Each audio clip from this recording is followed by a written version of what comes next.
Welcome to the Political Matrix News. We have the sources, we have the truth from inside the political matrix.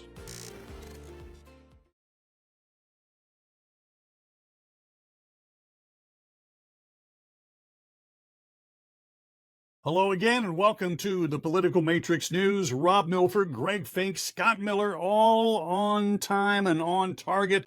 We're doing this on the first Tuesday of September. The first Tuesday of October will be the start of the Supreme Court session. The first Tuesday of November, 63 days or 9 weeks hence, will be Election Day. Wow. A week from today, it'll be the Trump and Harris debate, which may be the only Trump debate with anybody for the remainder of this presidential cycle. We will see. So just now that we have all these high points on the calendar, Greg, what's new and exciting and different with you, buddy boy? Florida lost. Which one? Let's see. In the Florida course of the State week, and the Florida Gators. and That's not that's new with me. Everything else is the political season here is wrapping up. We are getting ready for a quick blitzkrieg of campaign ads and display ads and everything else throughout digital, and our phones are going to be bombarded. Our mailboxes are going to be filled. It's going to be fun for junkies like me.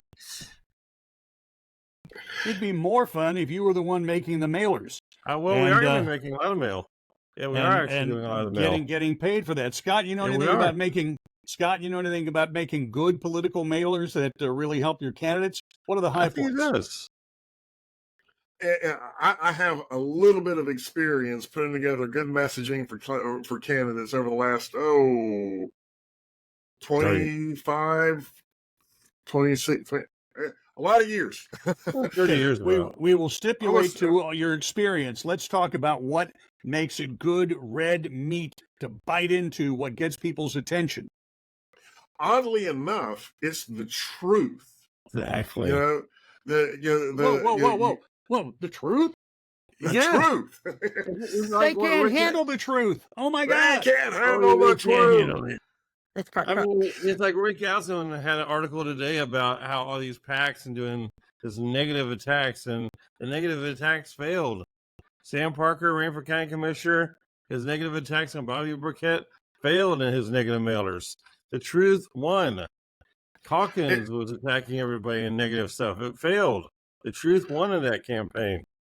Well, you know, in my opinion, and in my experience, I should probably closer say that, that when you have a compelling, true statement to make about just your opponent or the State of the Union, then you're far better off sticking to that and just driving that issue home than you are trying to come up with some crazy wackadoo little statement that has nothing to do with the reality that's easily disproven. I mean, you got to give your supporters something to hammer the opposition with, or you're not going to go anywhere. Like, we have campaigns in Alachua County right now, but we have opponents of ours who are actually out there fighting for the bracelets, the ankle bracelets, for the prisoners to be more sensitive to their skin. And you can't make this up. Well, look, I don't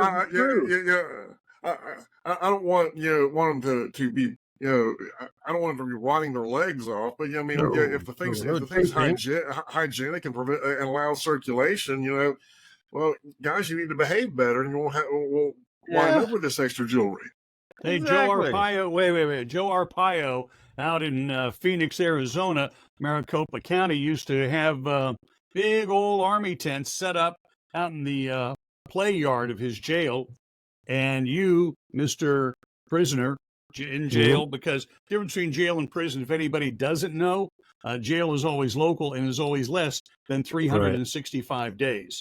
Exactly. You can get 90 days for something, and you're in the local pokey more than a year, you're going to be a guest of the state, just so everybody's on the same page. So in Phoenix, where it gets to 125 degrees this time of year, those guys are laying on an army cot in a tent, in a hot, sweaty tent, and there is no air conditioning, and you got plenty of time to think about what you screwed up in your life and what decisions you made to get to this point.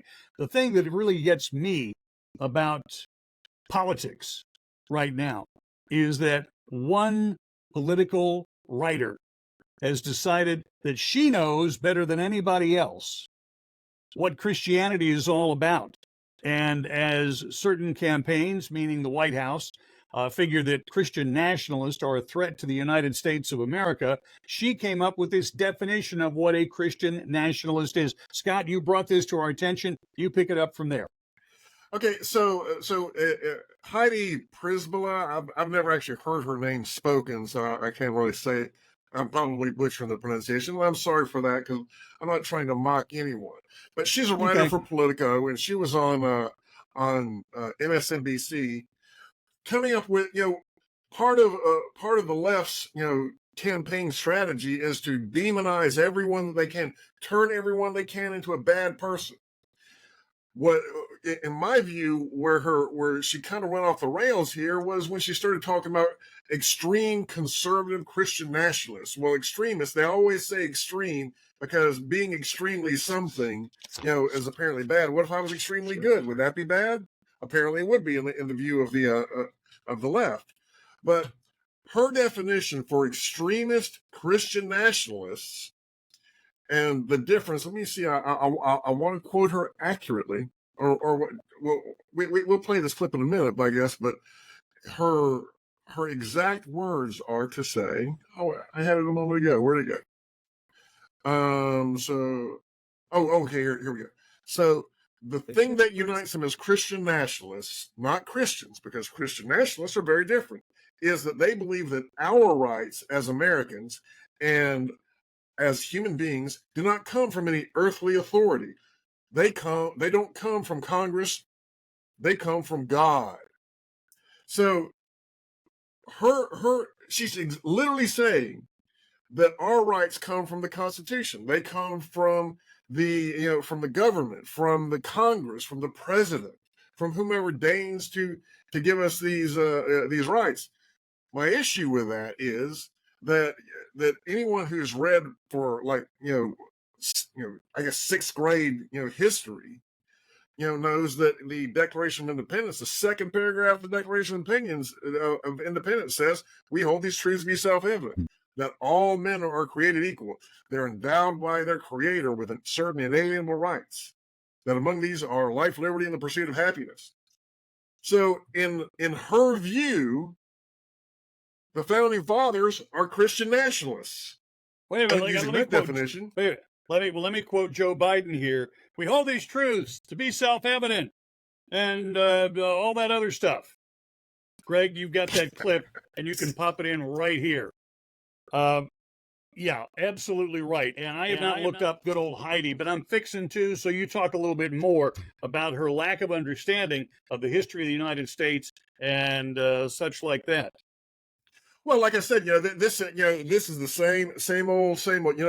When Kamala was dismissing, the things that Trump was saying about her, she said same old song, same old, right. Campaign tactics.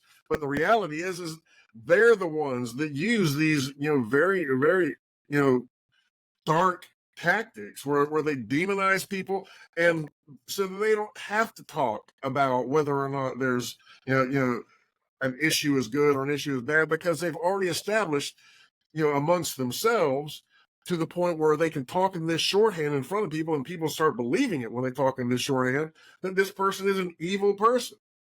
And once you're not battling an issue and you're only battling evil, then you wind up with a lot of random supporters who don't even know why they're supporting you, other than to say that they're there for the battle of good versus evil. That's why Right. why if you go and ask all of these kids out there who are supporting Hamas, you give them some actual Hamas, definitions and directions and stuff like that, and they certainly start backing away from them a little bit. They won't back away from the issue, but they will stop saying that they support from the river to the sea and things of that nature. The Intifada, all of these things where they're trying to murder people. This is all part and parcel of the exact same strategy, where you don't have to talk about real issues. All you have to talk about is why that person there is evil. Or you could talk about the Venezuelan army now that's in Colorado. I know, right? How they What? get there? Biden? What? There's a group of Venezuelan migrant, I guess. Well, they're migrants. Who- They're former military. Former Oh, military, former. correct? So they've forgotten Former- everything about how to shoot, move, and And they're communicate. taking over an Yeah, yeah, of apartment course they building, did. I guess, right? Yeah, what was that little boys club they had coming out of Mexico a few years ago? The Zetas. Yep. The It's Zeta something like that. But I cartel. mean, it's also part of the plan that Biden's doing whenever Biden's bringing out the political prisoners from Venezuela, Cuba, Haiti, and one other, and I think one other country, I think Guatemala. And so he's bringing out the political prisoners from those areas, and they're saying that some of these people might have came from to America that in that manner. All at the same time that now the college days are back in session, and we have protests going all over the country in a very wild manner, and everybody's doing nothing but defacing and hating God, everything else, and then we have this here lady here once again, just saying we're all Christian nationalists. I mean, what the hell?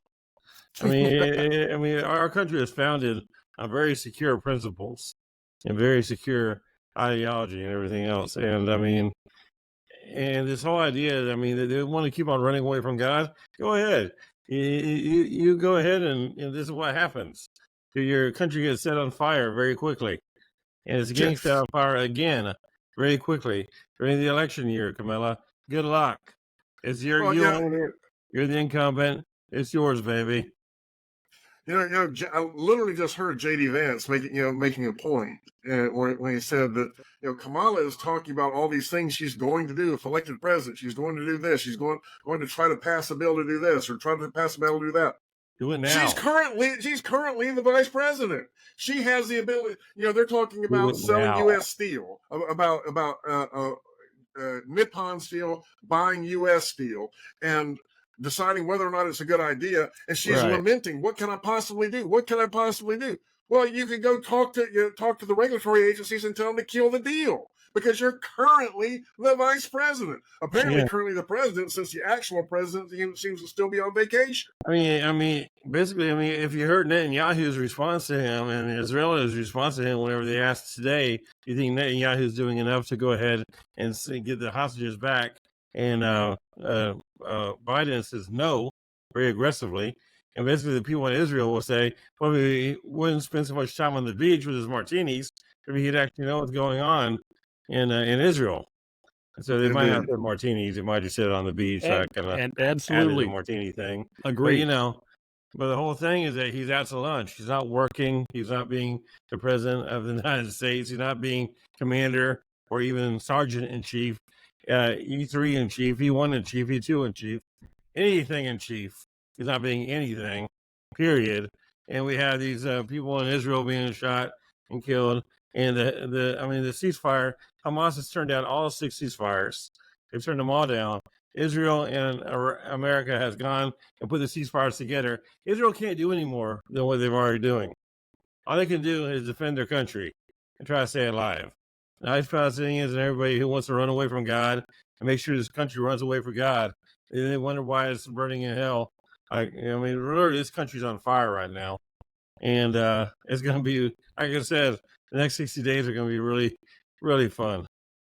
We're already planning for our continuous live coverage of 3 guys drinking a beer, smoking cigars, sitting around and talking shit about it as the votes come in on Tuesday, November the, what is that date again? November 5th.